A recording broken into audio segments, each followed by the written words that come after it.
Hello বন্ধুরা, welcome to Sanaz lifestyle. তাহলে আজকে আমি দেখাবো what I it in a day. মানে এখন দেখো আমি সকালে উঠে পড়েছি। সকালে উঠে প্রথম কাজ হচ্ছে আমার জল গরম করা।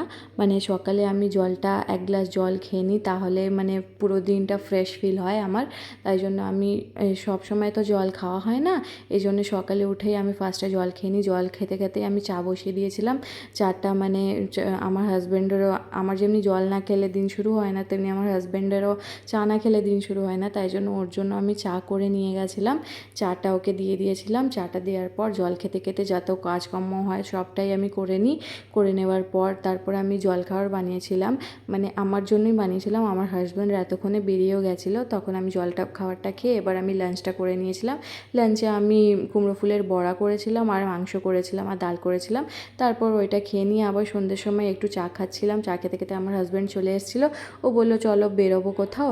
তাই জন্য আমরা কোথাও বেরিয়ে পড়ে, মানে কোথায় যাব ভাবতে পারছিলাম না। তারপর ভাবলাম যে চলো, আমরা অনেক দিন ধরে তো কেএফসি যাওয়া হয় না, তাই জন্য আজকে আমরা কেএফসি চলে এসেছিলাম ব্যারাকপুরের আউটলেটটায় চলে এসেছিলাম। কারণ আমরা যখনই মানে আমরা অনেক জায়গায় খেয়েছি, বারাসাতেও খেয়েছি, সব জায়গায় খেয়েছি, বাট ব্যারাকপুরেরটা টেস্টটা একটু আলাদাই হয়।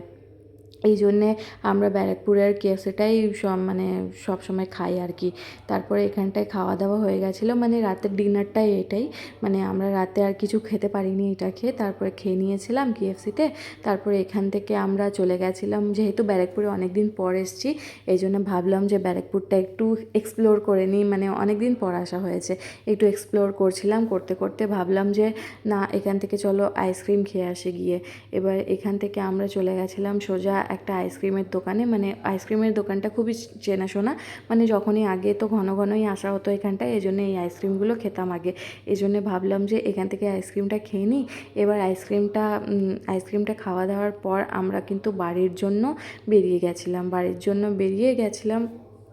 তারপরে ট্রাফিক ছিল অনেকটাই, বাড়ি যেতে যেতে অনেকটাই রাত হয়ে গেছিলো, তবে পৌঁছে গেছিলাম ঠিকঠাক। তো চলো, কেমন লাগলো ব্লগটা তোমরা অবশ্যই জানিও, আর ভালো লাগলে লাইক আর কমেন্ট করো।